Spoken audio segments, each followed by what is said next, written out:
C'est au cœur de la ville de Vanves que les bénédictines de Sainte-Bathilde ont élu domicile il y a un peu plus de 100 ans. Une présence en ville qu'on a voulu de façon délibérée pour être une petite lumière au cœur de la ville, une lumière priante, accueillante. La porte est toujours ouverte. Le soir à la messe, il y a du monde, il y a 25, 30, 35 personnes qui viennent puiser en ce lieu la force pour vivre leur vie chrétienne. À la cuisine, nous retrouvons Sœur Pascale qui nous propose aujourd'hui des recettes de carême.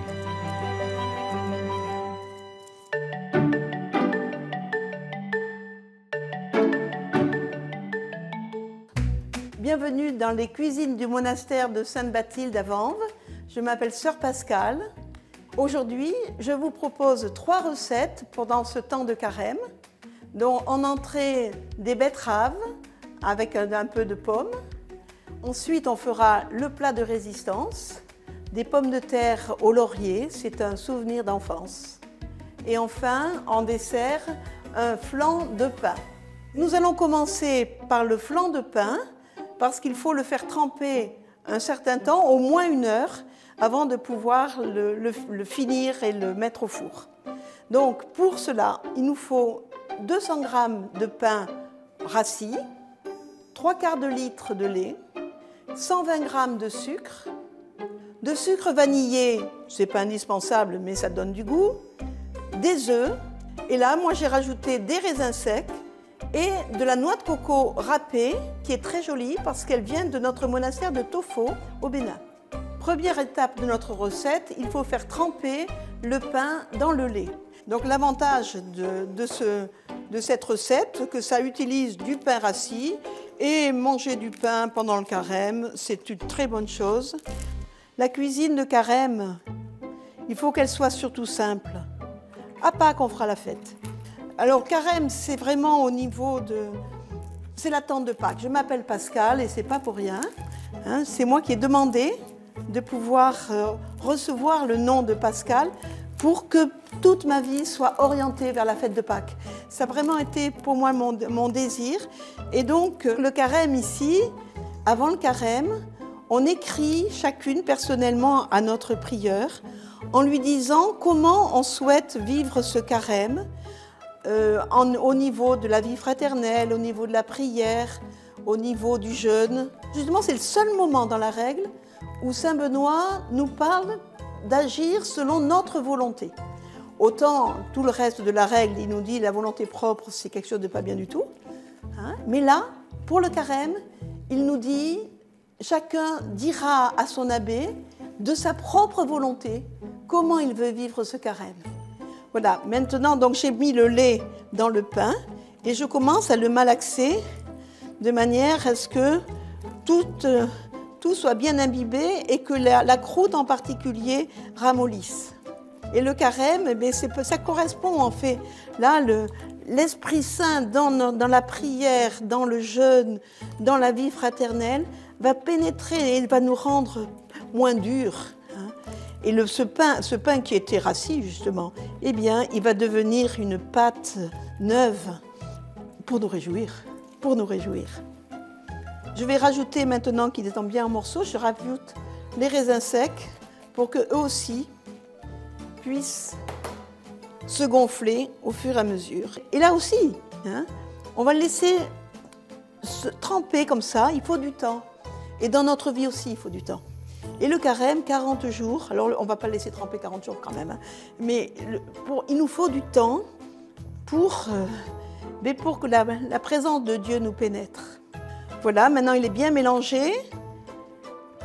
Je vais le laisser tremper maintenant au moins 1 heure. Au bout d'1 heure, le mélange a bien gonflé. Sœur Pascale y verse le sucre et le sucre vanillé. Elle bat les œufs et les verse dans le mélange. Puis elle ajoute la moitié de la noix de coco râpée et verse le mélange dans un plat généreusement beurré. Enfin, elle parsème le reste de noix de coco sur le dessus, avant d'enfourner pour 30 minutes de cuisson à 180 degrés.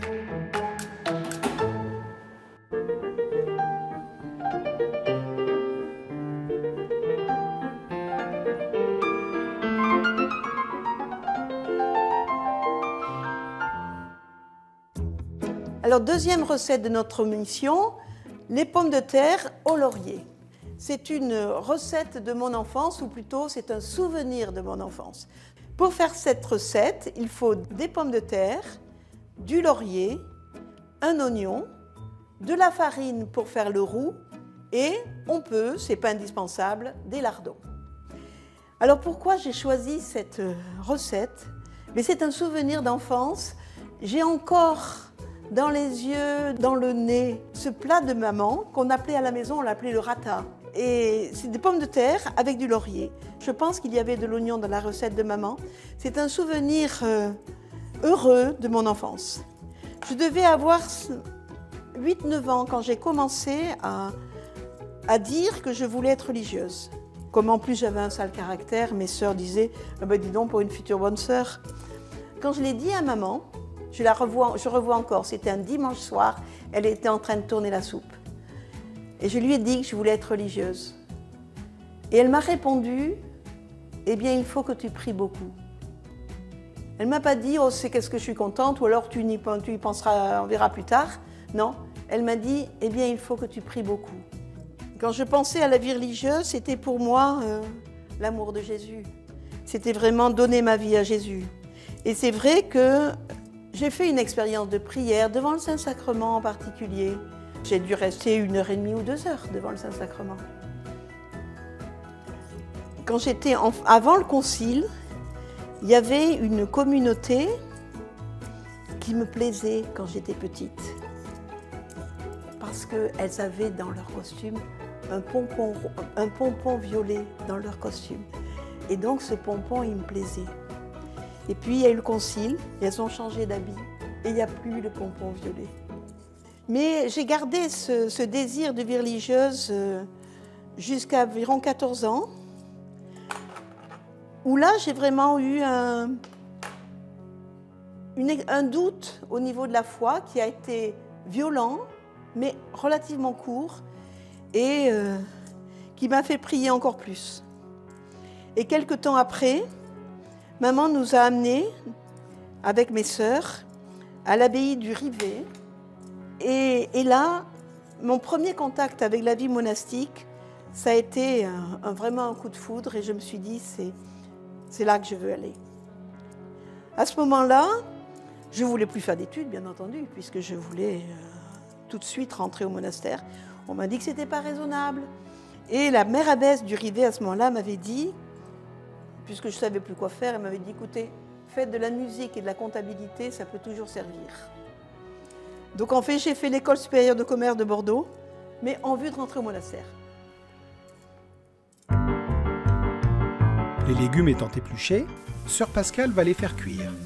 Elle commence par faire revenir l'oignon dans de l'huile, ajoute les lardons et fait un roux. Elle saupoudre de farine, ajoute de l'eau en mélangeant, et une fois le mélange bien épaissi, y met les feuilles de laurier et du gros sel. Elle laisse mijoter quelques minutes pour que le laurier infuse. Puis elle ajoute les pommes de terre coupées en gros morceaux, les couvre d'eau et laisse mijoter en remuant jusqu'à ce qu'elles soient fondantes.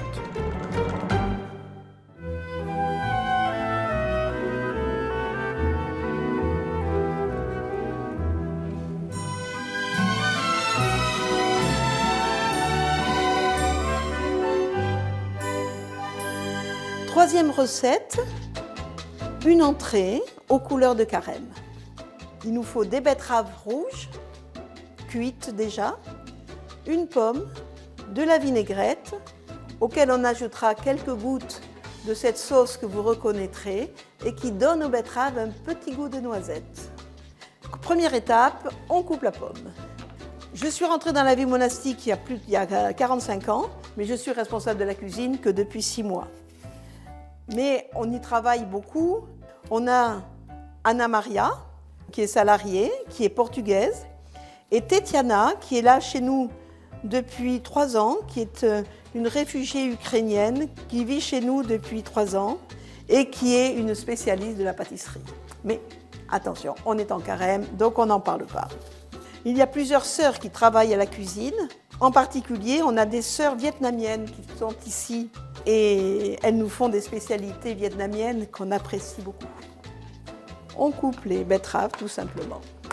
Alors violet, couleur de carême, bien entendu.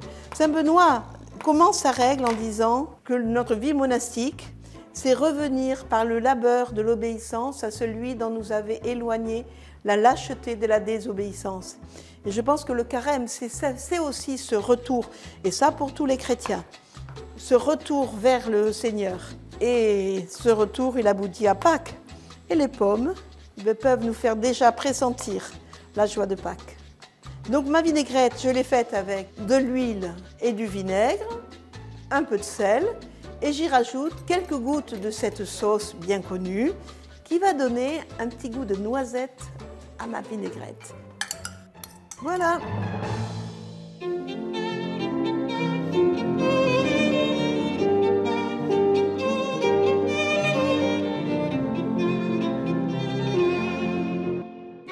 Voilà, notre repas de carême est préparé avec des betteraves aux couleurs de carême, mais avec la petite touche de Pâques par les pommes.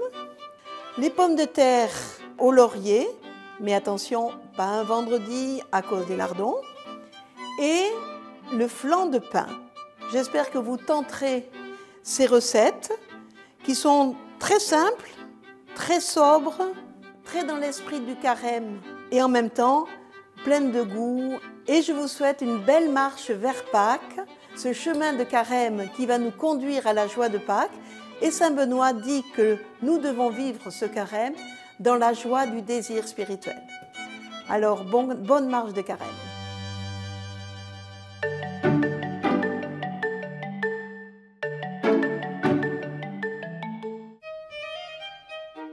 Commençons par les pommes de terre au laurier qui nécessitent 1,5 kg de pommes de terre, 2 oignons, 3 cuillères à soupe de farine, 6 feuilles de laurier et 100 g de lardons optionnels. Dans une marmite, faire revenir les oignons émincés dans l'huile, puis ajouter les lardons. Faire un roux, saupoudrer de farine, ajouter de l'eau en mélangeant. Une fois le mélange épaissi, y mettre les feuilles de laurier écrasées et du gros sel. Laisser mijoter quelques minutes pour que le laurier infuse, puis ajouter les pommes de terre et couvrir d'eau. Laisser mijoter en remuant jusqu'à ce que les pommes de terre soient fondantes. Servir avec une salade de betteraves et de pommes assaisonnée de vinaigrette à la sauce aromatique. Terminons avec le flan de pain qui nécessite 200 g de pain rassis, 75 centilitres de lait, 120 g de sucre, un sachet de sucre vanillé, 4 œufs, 100 g de raisins secs et 100 g de noix de coco râpées. Émiettez le pain dans le lait, laissez imbiber pendant 1 heure. Ajoutez au mélange le sucre vanillé et les œufs battus. Ajoutez la moitié de la noix de coco râpée et versez le mélange dans un plat généreusement beurré. Saupoudrez le reste de noix de coco sur le dessus et enfournez pour 30 minutes de cuisson à 180 degrés. Votre menu est prêt, bon appétit!